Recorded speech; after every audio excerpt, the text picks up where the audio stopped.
Hello, it is I, Andrine, Jewish American Priestess, here, coming to you tonight with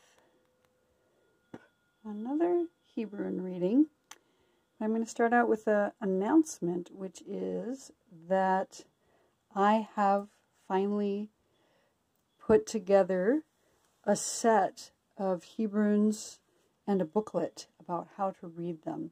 So if you're interested in obtaining a set of these oracles, you can write to me. I'll put my email address in the description box below. It's a 32-page booklet which goes through each of the letters and their major meanings and associations, as well as their correspondences with the tarot cards and the Nordic runes, and a general guide on how to do a reading with them. So if you're interested, and it comes with a set of 23, which is to say the 22 basic letters and a blank, made out of this wood that is laser cut. Here in my hometown, by my brother does the laser cutting. So if you're interested in that, please do email me. I put it in the description below. And that being said, happy March. I'm going to do a reading today, and I'm going to use the Star of David, the Shield of David spread, and it's going to be a general, timeless reading. Even though it is just turned March here, anytime you come across this will be the time for you to see it. I'm going to start out with some tarot cards, and I've got this tiny, tiny set. I don't even know what it's called. It's just a little tiny set of tarot cards that I've had for some years now, and I'm going to lay down 3 of them right in the center, and then we're going to do a reading of Hebrews around that. So let's give them a little bit of a shuffle and see what wants to come out today. There's number 1, and I'll be bringing these up close to the camera so you can see what it is they are saying as we get there. Let's see what number 2 is.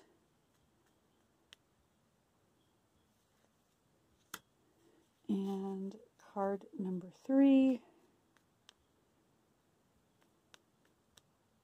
Right there. Okay, set these off to the side. Let's see what we have today.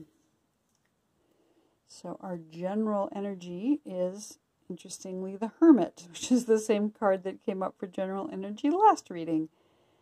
That was a general reading. So the Hermit seems to be important. You can see this one actually has a hermit shell, like a hermit crab.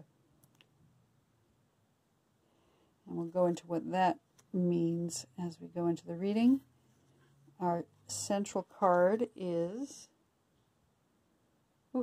8 of Cups. Wow, again, another card from that reading. And the third one is the King of Cups. A little bit of a merman energy there. Okay. So as I'm looking at these 3 cards, and the way I'm going to read this today is the first card is the general energy of the reading, the situation, and because we have the Hermit speaks to taking some time apart from your usual ordeal in order to seek some guidance and spirituality on your own, not to withdraw from society so much, but in order to do some seeking, some inner gazing at your own maybe shadow side, and also come back from that when you do with a light to guide others on the path forward. The thing to remember about the Hermit is that he is only able to guide or see a few steps in front. He carries a lantern generally, and that light only shines a few steps forward. So at this time, perhaps we're only seeing just what's coming next, just the very next step. But that's all we need to see in these situations, is just what's the very next thing to do? And that's our situation at hand. The central card is the challenge or the fear around this situation. And we have the 8 of Cups here. And you can see this person is in a boat and looking a little down, perhaps. Cups are all about emotions. So this person is sailing away from something that has caused some loss, or is making a choice, again, to retreat away from whatever has been maybe causing some emotional pain. So it's time to move away from that. Again, maybe using Hermit energy to take some time away, or maybe just walking away entirely from whatever it is that's causing pain and sorrow in your life at this time. So that is the challenge right now, that it's time to move away from something. And the likely outcome, based on the current circumstances, is the King of Cups. And the King of Cups is someone who is emotionally mature, has control over their emotions, maybe appears to be cold, but because they've got their act together. But deeply emotional, deep feeling, somebody who's really, again, emotionally mature and able to really look at their emotions and understand what they're doing with it. They have that, again, that fish tail. You can see it looks like he's standing inside of a fish, but I think it's like a merman energy where you've got a really deep sense of emotional connection with the water around you, and full control of your situation in this case. Kings are always about power, having power over their realm, in this case the realm of water and emotions. So that's a kind of a great outcome, being that emotionally mature person. And so here we're going to do a Shield of David spread using the Hebrunes. And the way we're going to do that is we're going to lay down each of the letters, and then we'll go through and read them. And then we'll do one last letter in the center. So let's stir them up and see what comes up.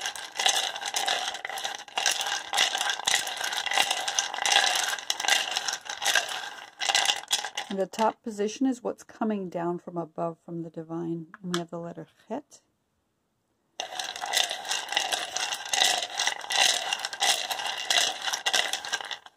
The lower right is what we know about our situation. We have the letter Tet.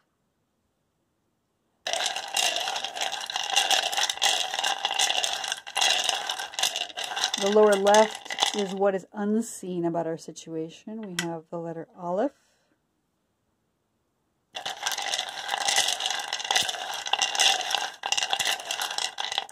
The bottom is the root cause, and we have the letter Beit.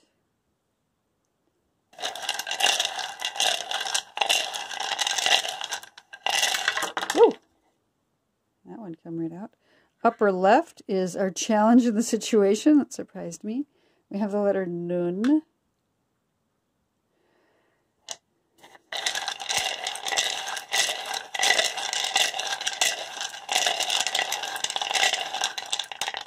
The upper right is our advice, and we have the letter Kuf. Beautiful. We're going to stop there, and then we'll come back to the final outcome as we finish up the reading. So, coming down from above, the letter that represents what is the message from the divine right now in our situation, we have the letter Het. And Het is the letter that begins the word Chai, so it's all about life. It's also the letter that begins the word darkness, so Choshek. So we have this contrast between what we perceive as bringing life into the situation and maybe what we're seeing as a little darkness. So possibly excitement in life and choosing life and having life within us, but also maybe that shadow side, that darkness that will help to illuminate in the big picture what matters. Because we can't have light without darkness, and we can't have life without death. So there's this balance It is the foundation of speech in the Sefer Yetzirah, the book of creation. So something that maybe needs to be spoken into existence, something that we need to be careful of speaking words of life. And it's about contracts and covenants as well. The chet is said to look like a chuppah, and this is the first letter of the word chuppah, which means marriage canopy. And so it's about making a contract, maybe with someone else, or maybe with yourself, or with the divine. It's also the number 8, which speaks to the infinite. So this idea of the 7 days of creation being the final and the totality of creation, and then with one more, we get eternity. And so we have this idea of infinity, the infinite, the light in the darkness, the constellation of Cancer, which is interesting because we have the shell here, the hermit, looking like a hermit crab. So I love that for this reading. And it does correspond to the gullet in the body, which is sort of like it's a throat area, so like throat chakra, speaking what's true. And this idea of covenants. So on the 8th day of a child's life, they are given a naming ceremony and or a circumcision, which is a covenant with the divine. So something coming down from above is this idea of agreements, covenants, contracts, the infinite, and the foundation of speech, making those contracts manifest by speaking them into existence. And that's what's coming down from above. What we know about the situation is the letter Tet. And the letter Tet is a vessel. It's a cup. And we have cups here twice. We have the 8 of Cups and the King of Cups. So it's about cup or something, some kind of vessel that is holding something within it. It's the letter Tet is the first letter of the word Tov, which means good or goodness. So the idea of Tet is seeing the goodness within a thing. We have Tet meaning the number 9, and the number 9 corresponds to the 9 months of gestation. So it's very much like a womb here. Something is gestating. So I would say, from where I stand, the letter Tet in this position means we know that we've got something gestating. Something new is coming into being. Either a seed that we've planted some time ago, or something we've been nurturing for a while. And it could be a literal birth, it could be an idea, it could be a project of some sort. Whatever it is, something has been gestating, and there is goodness within it. And that's what we know about our situation, is this gestation of a good thing. It corresponds in my reading of how these letters correspond to the tarot to the Empress card. So this idea of fecundity and creativity, the nurturing and the maternal. So I love that in what we know here is a good gestation that is happening. What we don't see in our situation, what's unknown in the lower left corner, is the letter Aleph. And Aleph is the 1. It's the number 1. It's about the oneness of the divine. It is the mother letter of air. So it speaks to breath and the atmosphere around us, basically the air that we live in that we don't see but we know is there, and it sustains us and keeps us alive. So what maybe we're not seeing is that invisibility of the air that's all around us, that invisible support of the oneness of the divine that we can't see because we live within it. It's like the fish can't see the water they're swimming in. We can't see the air that we exist within. So something that may be unseen is that unending support, that constant nourishment that's coming from breath and air, that sometimes it's easy to forget, that we have this constant source of nourishment that coming in the form of oxygen and nitrogen and all the elements that are within the air. And it's about connection and division with divinity, and the unity within the multiplicity, and the multiplicity within the unity, that there's one divine and myriad facets of the divine, that there is one universe but trillions and trillions of stars. There's one body but trillions and trillions of cells within it. So remembering that we have this paradox, that we can't see right now between the oneness and the manyness of all things. It corresponds to this idea of the chest and the lungs in the body. And most of the divine names begin with the letter Aleph, the name El, Elohim, Adonai, El Elyon, but also the word Adama, Adam, meaning earth or human.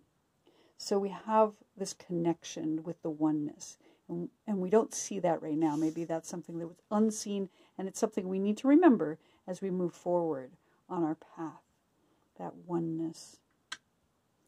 And the root cause of our current situation is the letter Beit. And Beit means home. It means house. And Bait means house is the first letter of the word Bait.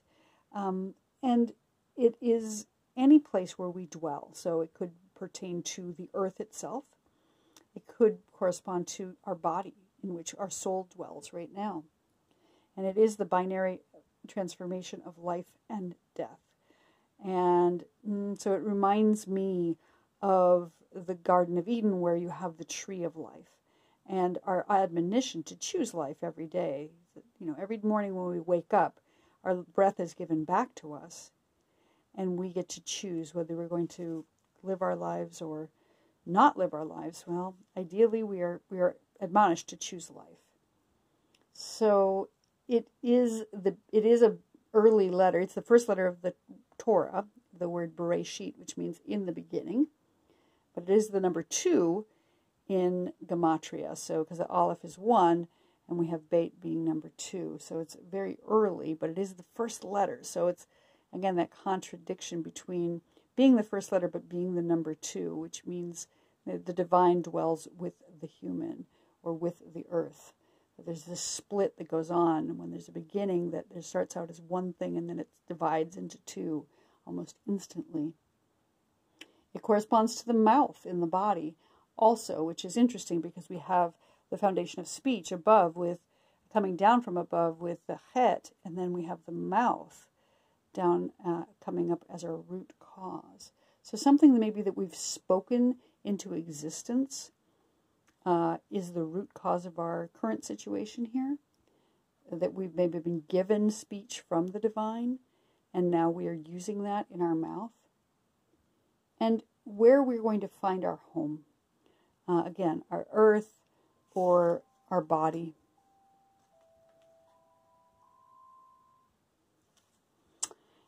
And the other part that is important about this is that the letter Beit rules over in time the day of Shabbat, which is all about rest, about finding, it's the final day of creation.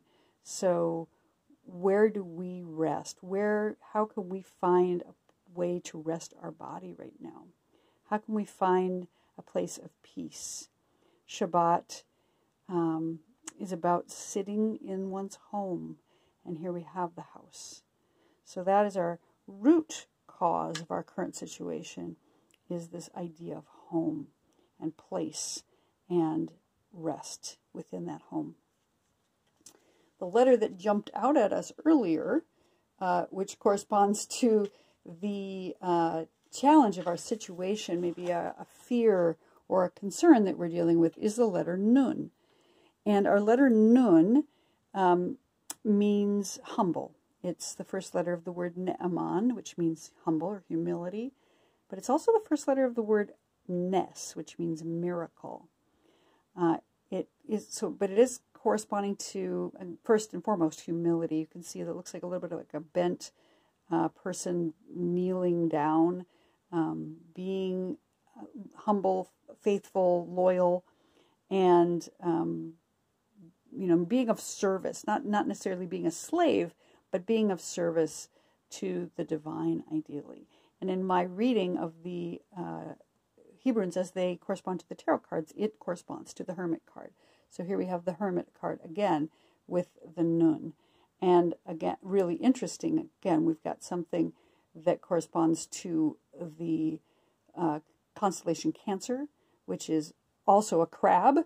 And we have the nun corresponding to hermits. So we've got hermits here like 3 times in this reading. So there's something really important about humility and about taking time to, I guess,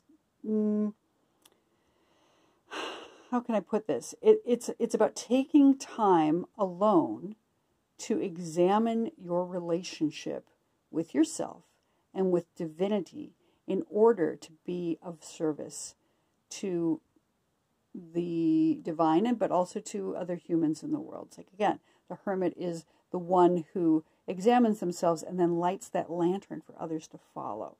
And that's the challenge we have here. How do we do that?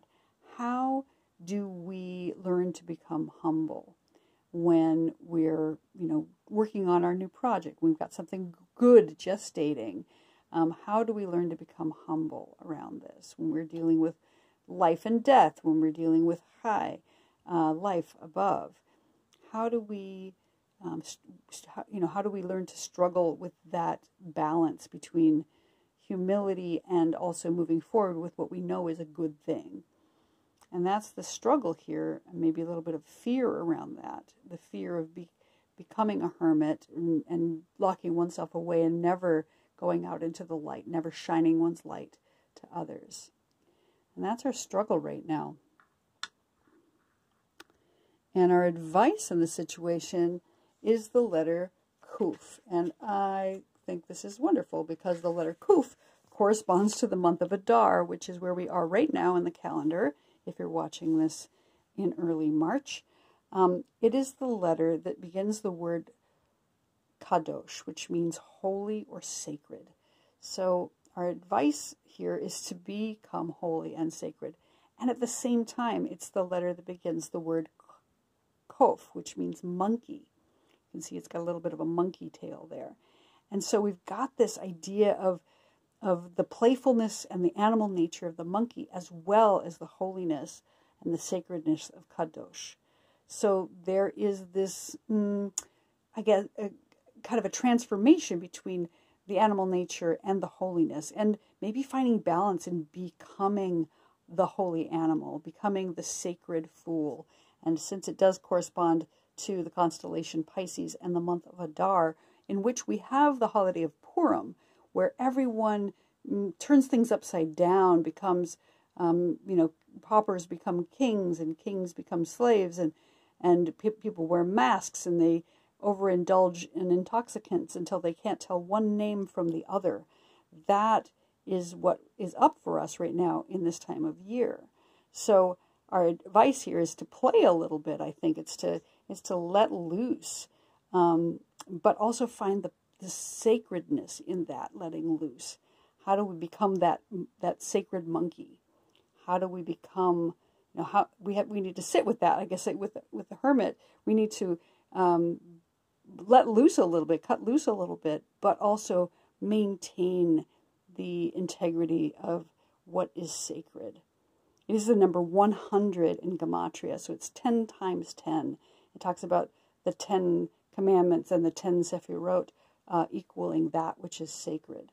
The Sephirot, which are the divine emanations of God that we are able to tap into in the tree of life. So there's a lot going on here with the letter Kuf. It is the left foot in the body. So it's like instead of stepping off on the right foot, you're stepping off on the left foot, which is the, again, that playful nature, that turning things upside down in your time. And that's our advice for our situation here. Maybe it's time to step off on the left foot and become a little bit of a monkey, a little bit of a sacred monkey. So I'm going to pull out one more letter that will be our outcome letter. And again, as you know, there is no such thing as predictions that are set in stone. We get to make our own future. So whatever comes out here, know that you have the ability to change and transform the outcome by exerting your own will and listening to the divine.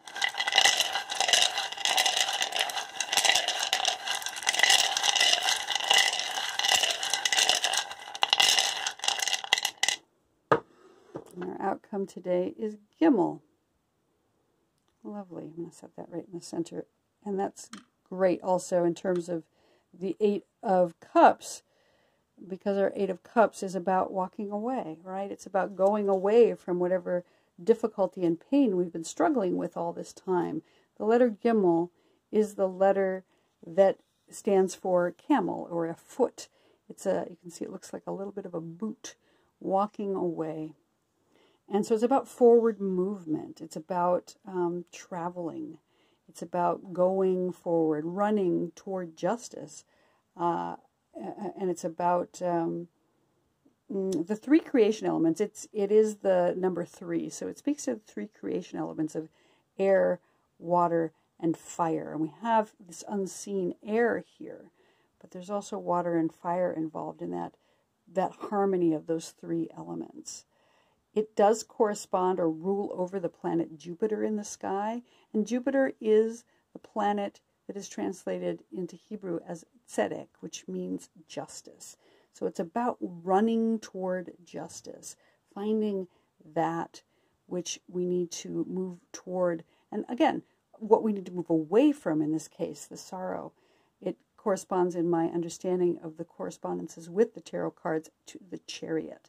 So moving forward, maybe moving forward at quite a clip as well, running, like I said, running toward justice. And really taking the time to consider the binary transformation of peace and evil, wholeness and wickedness. It is the first letter of the word garden in Hebrew as well as in English, Gan Eden. And within that garden we had 2 trees, one to choose from that was the tree of life and one that was the knowledge of good and evil. And Gimel corresponds to that transformation of peace and evil. So since we have made the choice to be able to discern what is wholeness and what is wickedness, it's time for us to choose to walk toward righteousness and walk away from those things that we can consider evil or wicked or things that are causing us deep sorrow in our lives. So our final outcome letter is the letter Gimel here. And that seems to be what this reading is saying to us, that coming down from the divine, we have this idea of life, Chai, and choosing life, that life has been given to us, that we need to discern between the darkness and the light and choose life each day. We've got something gestating that has good within it, that maybe we don't see the air that we're swimming in, that we can't remember every day that the divine is surrounding us and supporting us with invisible support all the time. But our root cause here is our home, maybe our earth or our body, wherever we dwell, and if we can focus on grounding ourselves and finding appropriate rest, then when we come into the concerns of humility, when we have to figure out how to be appropriately humble, like the hermit, we can turn toward holiness and maybe a little bit of fun to come into our outcome of moving away from that which is causing us sorrow and step in to our sovereignty around emotional maturity. And so that has been our reading for today. I hope you enjoyed it. Again, if you're interested in getting your own set of the Hebrunes and the booklet that comes with it, please do check out my email in the description box below. And I hope to see you here next time. Have a beautiful week, and we'll see you next time.